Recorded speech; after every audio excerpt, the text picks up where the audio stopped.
What's going on, everyone? Today's deep dive is all about mobile proxy versus VPN. What's the difference? I'm going to walk you through everything step by step, so by the end of this, you'll have a really solid understanding. Let's go. There is a lot of confusion in the privacy and proxy world about when to use a mobile proxy and when to use a VPN. On the surface, they both do something similar. They both route your traffic through a different IP, they both can change your apparent location, and they both can help with privacy or access.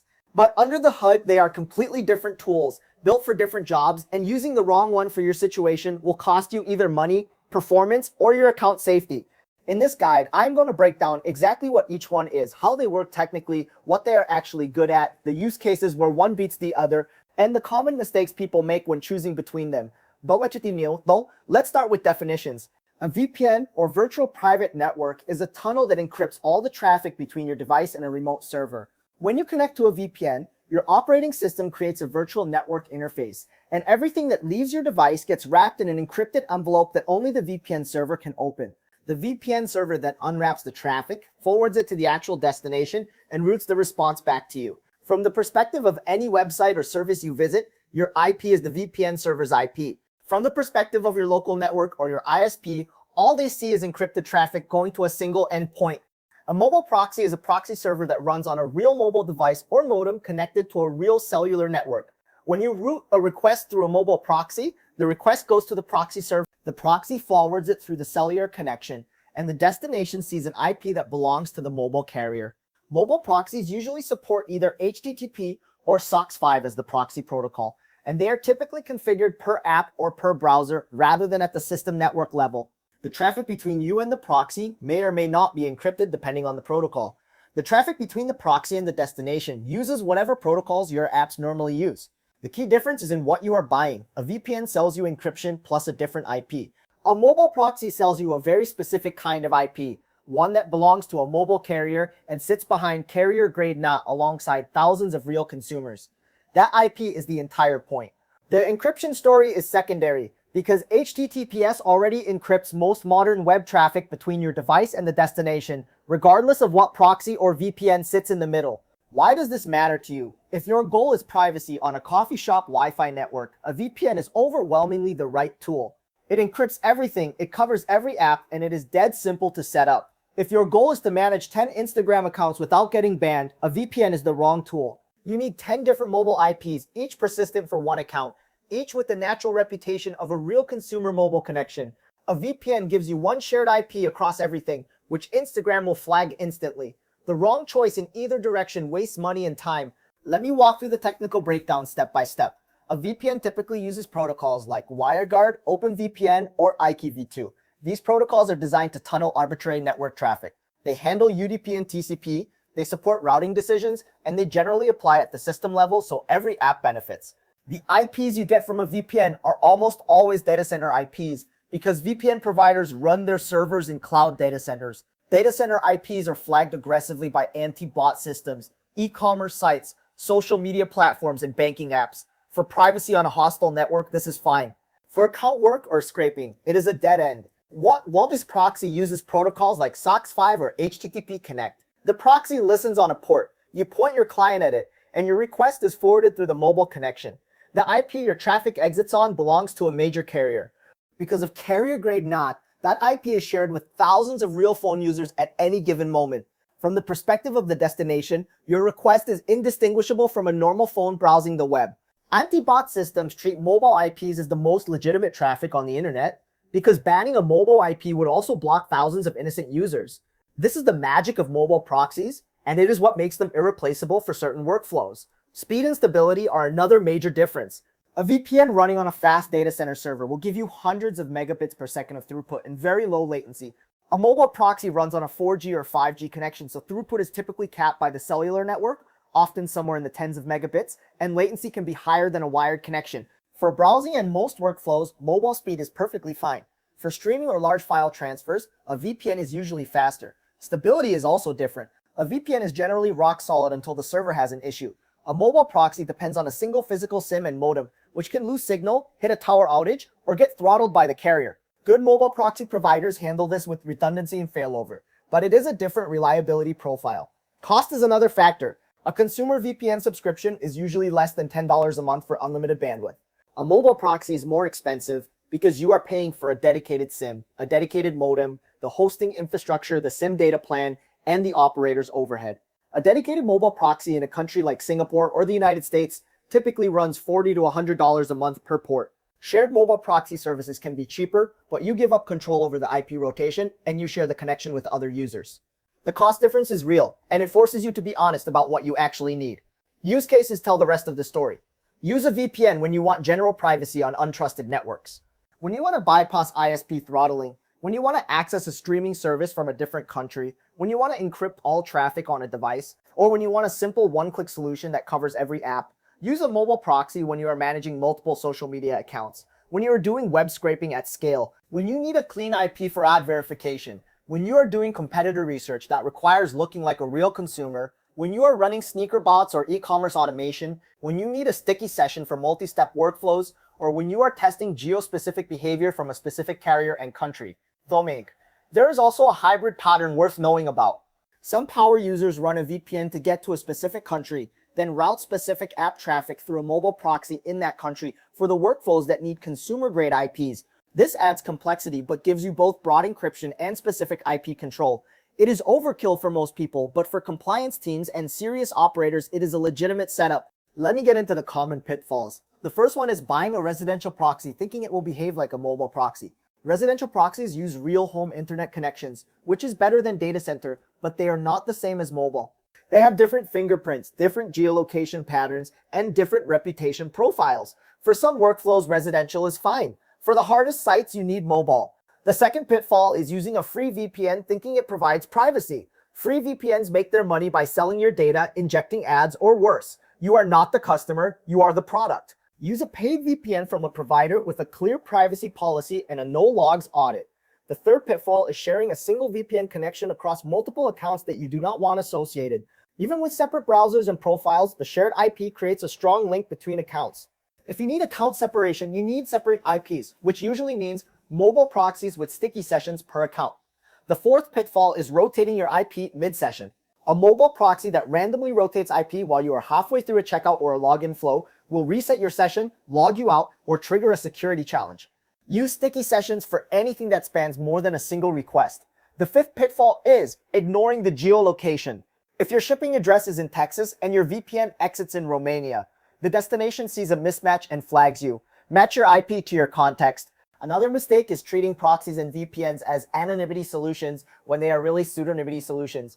Both tools change what the destination sees, but neither makes you invisible. Your provider sees your traffic. Your account history, cookies, browser fingerprint, and behavioral patterns all still link back to you in ways that an IP change does not solve.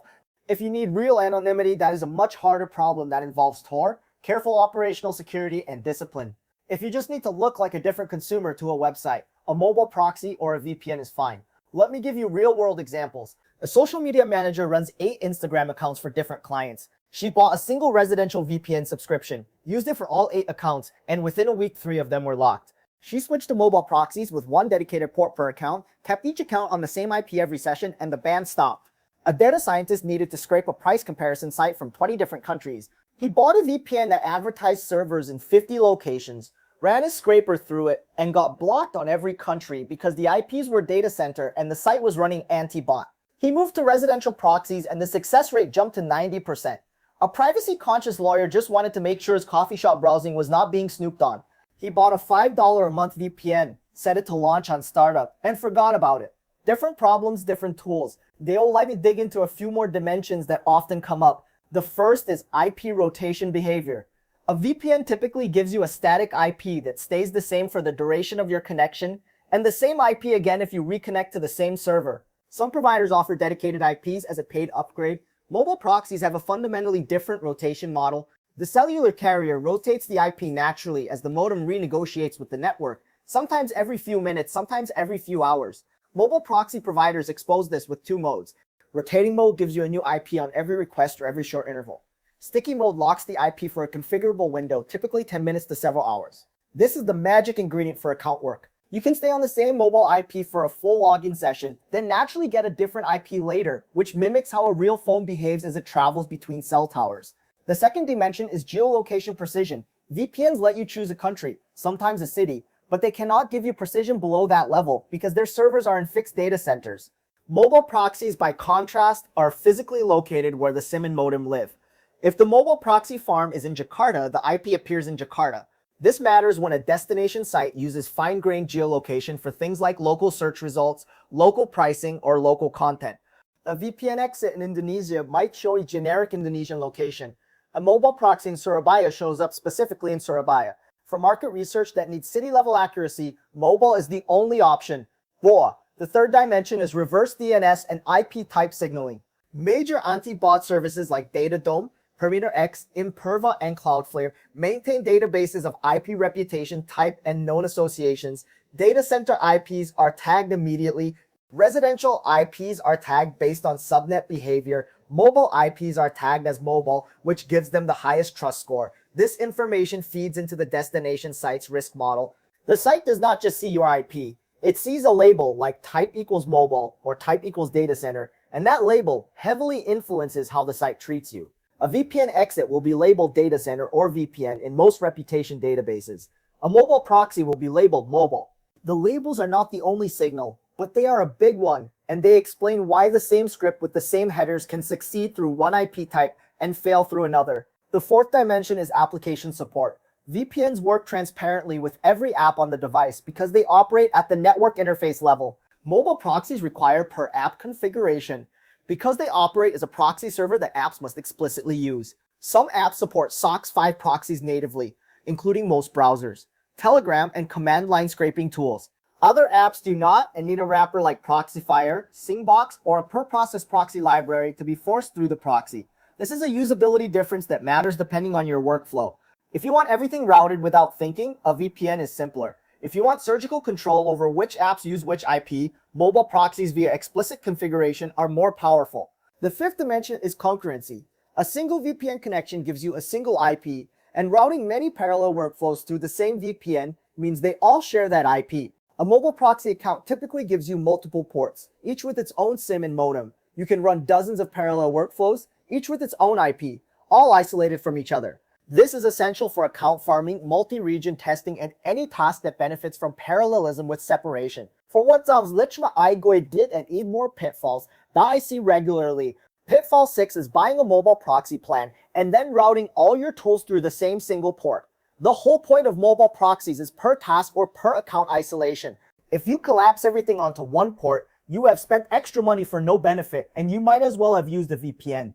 Pitfall 7 is using a VPN inside an anti-detect browser, thinking it provides account separation. It does not. The shared VPN IP across multiple browser profiles still links those profiles together at the network level. You need different proxies per profile. Pitfall 8 is ignoring the protocol. VPNs negotiate at the network layer. Mobile proxies negotiate at the application layer via SOC 5 or HTTP Connect. They are not interchangeable in their integration. Tools that expect a VPN cannot use a SOC 5 proxy without configuration changes. Tools that expect the SOC 5 proxy cannot use a VPN as a substitute without explicit routing. Read your tool's documentation. Pitfall 9 is buying the cheapest mobile proxy plan and expecting it to behave like a premium one. Cheap mobile proxies often share SIMs across many users, have low sticky session windows, or rotate IPs more aggressively than they should. You get what you pay for. Pitfall 10 is thinking a VPN protects you on a Wi-Fi network if the VPN provider itself is hostile.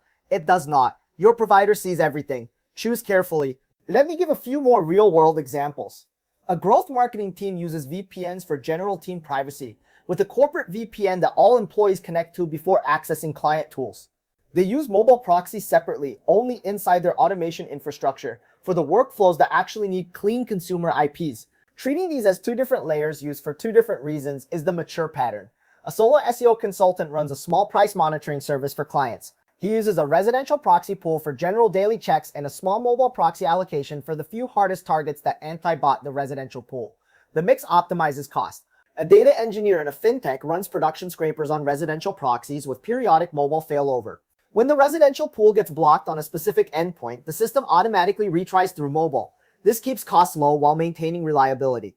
A privacy enthusiast who travels regularly uses a VPN for everything on his laptop, period. He does not need mobile proxies and does not pay for them. Match the tool to the actual problem.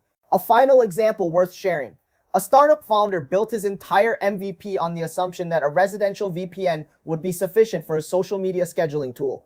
He launched, signed up paying customers, and within weeks his entire IP range got blacklisted by Instagram, customers complained, accounts got flagged, and the business nearly died. He rebuilt the network layer with mobile proxies, allocating one port per customer account, and the issue resolved. The rebuild cost 3 months of engineering time and a lot of customer trust. If he had started with the right network architecture, the issue never would have existed. The lesson is to think about your network requirements at design time, not after launch. Alright, that is everything for today on mobile proxy versus VPN. We covered the technical differences, the use cases where each one wins, the cost trade-offs, and the pitfalls that catch people. If you want to dive deeper into mobile proxies, sticky sessions, residential providers, and how to build a setup that fits your specific workflow, head over to dataresearchtools.com for our full guides and comparisons. Until next time, take care and pick the right tool for the job.